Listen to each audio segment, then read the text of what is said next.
Whatever stage you're at with your trading, it's important to stop and gain perspective before planning your next move. Take a break from the charts and join in the discussion with our hosts, Jason Graystone and Akil Stokes, as they share insights, opinions, and expertise on all things trading. Grab a coffee, pull up a chair, and join the Trader Coffee Break. Well. Welcome to the Trader Coffee Break. I hope you're doing well. As you might notice from the screen there, it's not Akil. It's Mike Lamothe. Thanks for coming to have a chat on this coffee break, Mike. Yeah, thanks so much for having me. I appreciate it. Awesome. So, look, we're in for a treat today because if you don't know Mike already, fantastic guy in the trading community, and it's been a year this month since he launched his incredible book. So the book is heavily geared towards mindset, and the title of this coffee break is, the mental game, like 90% psychology. And you hear these things banded around a lot, that trading is 90% psychology, and it's kind of a throwaway thing for a lot of people, and they don't quite appreciate just the truth on that. But Mike's written a whole book on it, and there are many trading books on the mental aspect of trading. So, Mike, what is, first of all, for anyone who doesn't know who you are, just kind of give us a brief intro into who you are, what you do, etc. Yeah, sure. I'll do that. And I'll also show everybody my special coffee mug that I brought just for the show here. Spidey. It's a cool cup, man. Thank you. Well, one of my favorites. I always like Spider-Man since he's the underdog superhero. Absolutely. So a little about me. Well, maybe I'm one of those underdog stories too. I've been trading now for about 25 years. The first 10 of them were an absolute nightmare. Made every kind of mistake that people could make, starting off with the belief about what trading even is and what investing is. I just thought that, hey, you have some money, you put it into the market, and somehow more magically pops out the other side, and that's really all you need. And not only that, you could just put it into some mutual funds, and you have the pros doing the managing for you, and so that'll work out well. Well, my journey started in 1999, fairly close to the top of the dot-com bubble, and I found out by 2002 when I checked my account balance that those beliefs weren't so good. No. So that led me on quite the path. And it wasn't until about 10 years in that I discovered this guy named William O'Neill. Maybe some people in the audience have heard that name, but he was a very famous investor, recently passed away. And he developed a few different things. He developed a strategy called Can Slim, which looks at growth stocks and does a historical look back of, well, what were the things that led to these incredible moves of several hundred, several thousand%? What were the key likenesses there? So that way, if we look to the past, and well, we know that the future is not the past, but it does rhyme, well, it gives us a good starting point of what to look for. So we identified that, and he also came up with a newspaper called Investors Business Daily, and wrote several books. Probably the most famous one is How to Make Money in Stocks. Devoured that, found groups in my town, New York City, and I started going there, and I started learning from other people that were doing the same strategy. And I started to observe the nuances of some of the people that were doing this full time already. Some people that were managing a hedge fund, a lot of people in the audience like myself that were just getting their feet wet, still had the daytime job, a full-time career, and just wanted to build some wealth for themselves. Mm-hmm. So after spending a lot of time with them, in the course of a year, I finally started to have my first profitable year. And after that time, I went back to the group and I'm like, hey, here's what I'm doing, and here's how I'm trying to take what you guys are doing and making it work part-time for myself. And to my amazement, they were not only impressed, but they invited me to be one of the leaders of the New York City Investors Business Daily Meetup group. And so I did that for about a decade. Yeah, that was a lot of fun. And so Cool. a few years after that, left the day job behind, wrote a couple of books, and here we are today. Well, mate, I can see that I've known you for quite a few years now, and I know you're quite passionate about trading, but helping traders as well. So you mentioned there about historic performance, and what has worked in the past will work in the future. And I found that to be quite true when it comes to trading and investing, but most people don't do what worked in the past, right? Or they can't do what worked in the past. They can't just stick to a set of board game instructions and play it by the rules. And I think a lot of that has to do with their internal voices. So I guess what we should talk about is just what you come up as the most common problems to do with mindset that stops people being able to have the results that they want. I'd say, well, one of the more common ones from that perspective would be beliefs about money that they perhaps don't recognize that they have, that are holding them back. Right. It's a lot easier to follow the rules of the game, let's say, when there's nothing on the line, right? Like there's a lot of people that are paper traders, paper millionaires, and then they go to transition to putting real dollars on the line that they've, rightfully so, like they work very hard for, and then now money's starting to go down. Oh, that could have been a nice night out. That could have been, whatever, fill in the blank. And that's where, well, does this book that was written so long ago and based on history, does it still work today? Things are different now, and those things start to come into your mind, and then you end up being all over the place, and well, mistakes I've made myself and have learned the hard way. Yeah, I get that. What's the why do you think it is that people struggle so much with that? Because it's ego, isn't it? It's like, well, I don't believe that. I think I'm right, and therefore I'm gonna do things my way. You mentioned negative comments or negative beliefs towards money. Why do people struggle with that? Why do people think they know best instead of just trading a set of rules that have been proven? I actually prayed on this quite a bit myself, not just leading up to this, but also over the past couple of months too, like trying to like wanting to grow, not just trading accounts, not just business, but to grow the message and to serve God as best I can. The past several months, I've tried to come closer to God, and so I was praying. What's getting in my way? The answer struck me like a lightning bolt. The answer is hubris. Right. Hubris. Explain. Right? I wasn't really familiar with that word. Where did this come from? And so when I look deeper into what's hubris, it's a belief in yourself to go and do the thing, and so the ego is massively tied to it. Yeah.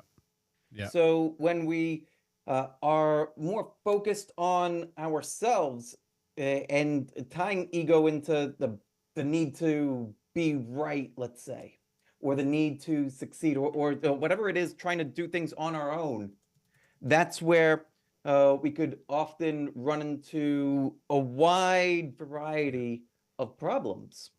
And so trading's one of those things where you're just on your own all the time, though, right?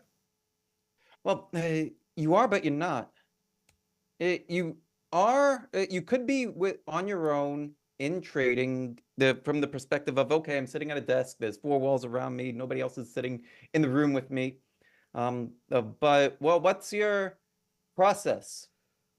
If your process is rooted in history, right? Like, so let's say that I studied O'Neill and I'm working with the New York City Investors Business Daily Group, and I'm learning from you as well, right? Over the years, I've learned so much from you and from Akil and from a variety of people. If I'm following those types of processes, am I really alone? Interesting.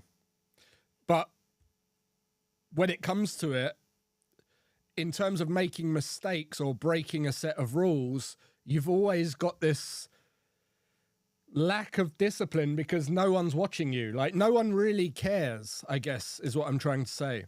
No one really cares if you're profitable at trading or not, other than you, right? So no one's going to know if you stuck to your rules or not. No one's going to know if you closed that trade early or you moved your stop loss or, you know, you revenge trade or anything. So would you say that to strengthen your mindset, it's important to get around other like-minded traders or professional traders or peers?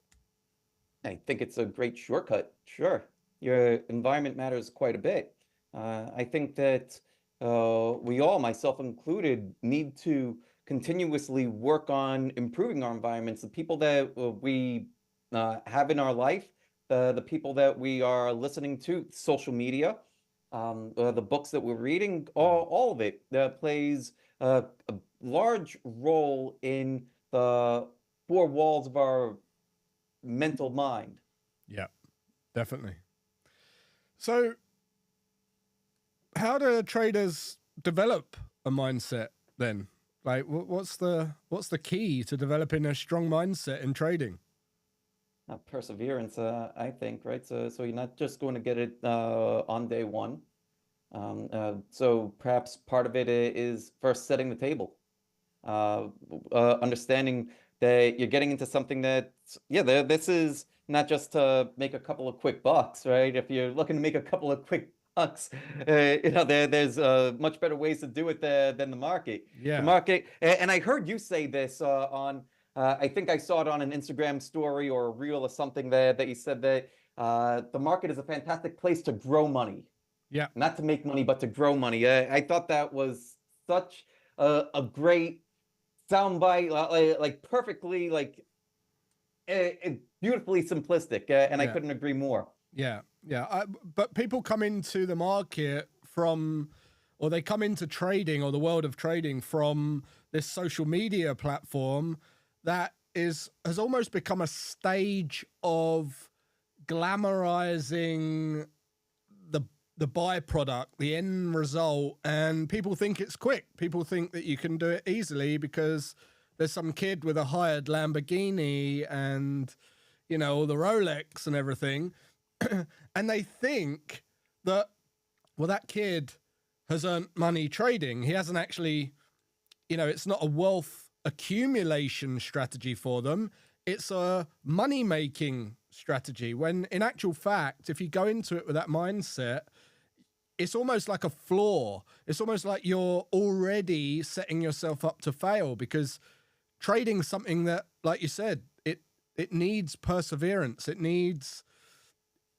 You need to be able to water it so it grows and comes into fruition, whatever it is that you're developing, right? So yeah, wonderful. Let's stick with this gardening strategy for a moment, right? Cool. So let's say that you wanted to go and plant a field and raise crops. What would be the first thing that you would do? Would you just head on to Home Depot, go grab a bunch of seeds, or maybe some plants, come to your yard and just start putting them in random spots? Or would you first survey the land, see what's there, start to maybe pull some of the weeds, start to till the earth, make sure that it's in a well-lit area where it would get plenty of sunshine? Would you do those things first, or would you do the first way? Yeah, exactly. Kind of dumping things around. Exactly. So yeah, yeah. Go on, man. I think that, well, when it comes to trading and beliefs, it really does pay, literally and figuratively, to assess our beliefs first. right? Yeah. Or what beliefs do we have about trading? What beliefs do we have about money? What beliefs do we have about ourselves? Because if there's underlying limiting beliefs, those things are the weeds that could get in the way of our future growth. Yeah. So wherever you are in your journey, just answer those questions, pad, pen, or write them out. You literally have hundreds of them. You know what? If you've got 10 minutes, do 10 minutes. You can go for an hour, but start with 10 minutes. Totally.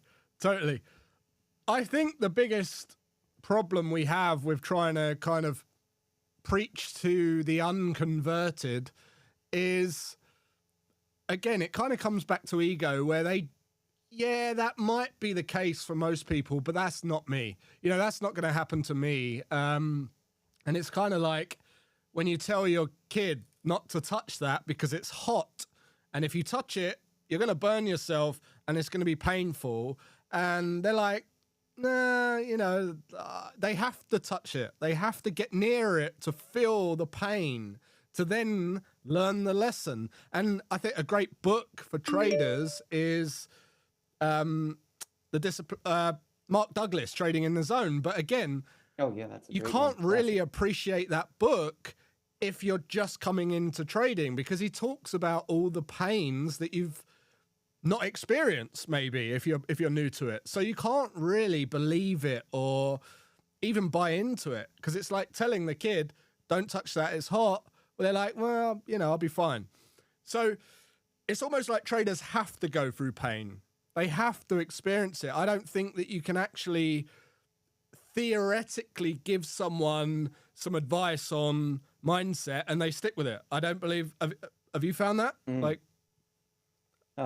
Well, the vast majority, I would say, experience real pain. Yeah. And they tend to learn about mindset later. And I've always been curious, like, is it a chicken or the egg kind of thing? Is it because you Google how to trade stocks? You're not coming up with mindset books. You're coming up with here's the latest chart pattern. Yeah. So that is a bit curious. Yeah. So what's your book? Tell us about your book, because we're a year into the anniversary of the launch. Tell us what traders can expect to read in your book, mate. Sure. Well, step one is mindset, right? So the book is called The Trading Mind Wheel. The reason why I came up with that title is because mindset is the axle that holds the beliefs of the rest of the wheel together. So there's 8 essential skills. Journaling, analysis, risk management, all these different things. But beliefs and mindset are linked to those things. So if you have, let's say you have a belief about journaling that, you know what, my broker keeps track of that for me. I get a statement in the mail, and that's all I need. That's my journal. Yeah. Well, those are beliefs that you have about journaling. And if you have those beliefs about journaling, are you likely to journal in the way that's going to give you continuous improvement opportunities, where you're digging into your past trades and starting to see what worked, what didn't work, what types of tweaks could you make? Doing a thorough post-analysis, that's another skill. Or are you more likely to not do those things and think it's a big waste of time? Yeah, right. So beliefs are linked to everything, and so that's really step one of the book. And there's a chapter. So the length of it, it's probably worth about 2 chapters for the Trading Mind Wheel.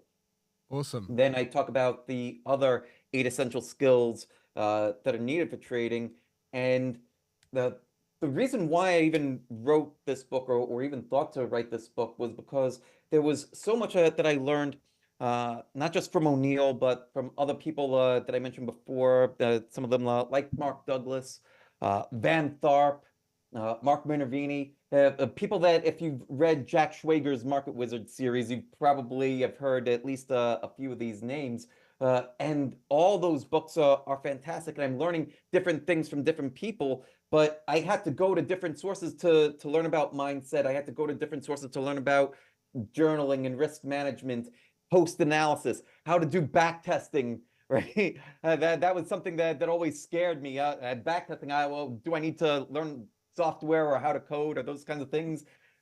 So all this stuff is important to learn. And so I wanted to put something in a concise book that'll give people the skills and the mindsets in them, along with many exercises along the way to help them on their journeys. Awesome. Where can people get the book? I've got a copy, by the way, because you sent me one. Yes. So the book is available on Amazon. They could also visit tradingmindwheel.com and learn a little bit more about the book. They could see what Mark Minervini wrote about. Mark actually wrote the foreword to the Awesome. book. It was beautiful what he wrote. It still touches me today. You know, when you have a mentor like him and you reach out and ask him to do something like write a foreword, and he reads the book and he writes the kind of things like he did, saying that this isn't a book that you should just read once. It's one that you should read several times and study. You know, it still brings a big smile to my face. Yeah, man. To even think about those kinds of things Awesome. and the journey that it's been. Cool, man. So, look, lastly, if you could tell yourself something when you started trading, and you go back in time and tell yourself something valuable to help your mindset in trading, what would it be? Get around good people, trust others, trust others, and have discernment for who you're going to trust. That might be a little bit challenging to someone that's younger, but you do, even if you do end up trusting someone that leads you down a wrong path, that doesn't mean that you shouldn't trust anyone. No. You should still continue to persevere and learn from others, because that was, come to think of it, that's probably the single biggest roadblock that I had. That first experience turned me off to trusting other people and to trusting professionals, and so I just tried to do everything on my own for years and years and years, and that led me nowhere. And it wasn't until I started to get around good people that I finally made progress, and I made progress fairly quickly. So that would be the number one thing that I would tell my younger self. Awesome. And also on that, it's like, if you do come across someone who doesn't quite serve you how you thought they should, it's not only should you not trust other people because of that, but there's also a lot of lessons in those situations, and you need to be thankful for those lessons. Those things are there to keep us sharp. Indeed. To say, look, you made a mistake, you was gullible, you was stupid, get back on, that track, and be appreciative for what that lesson actually gained you, what you earned from that lesson, how much it's going to bring you in the future in terms of money and growth and opportunity. So there's always great lessons in these challenges. They're challenging at the time, but if you reflect on them and you see the lessons in them, you can be grateful for them and move forward. And until you do that, you can't. So every good has a bad side. Every bad side has a good side. Just try and see everything for what it is, and you'll lose disappointment. And if you have disappointment as a trader, you're not going to do very well. So you have to lose disappointment for sure. Beautifully stated. I couldn't agree with you more. Awesome. Look, man, I appreciate you catching up with me on this coffee break. I've drunk my coffee now, so we're going to wrap it up there. But, mate, if you ever want to have a little rant again or come on for a coffee break, you're always welcome here. And, appreciate you coming on. Myself and Akil will be back next week, guys. So if you've got any questions for us or you want to see any particular topics here, just let us know in the chat and the comments. And until next week, guys, take care. Have a great rest of your day, and we'll see you then. Thanks for joining us for the Trader Coffee Break. Be sure to like this video, subscribe to the channel if you haven't already, and don't forget to hit the notification bell to never miss a live discussion. Follow our hosts on social media. And remember, do nothing to gain perspective on everything. See you next week.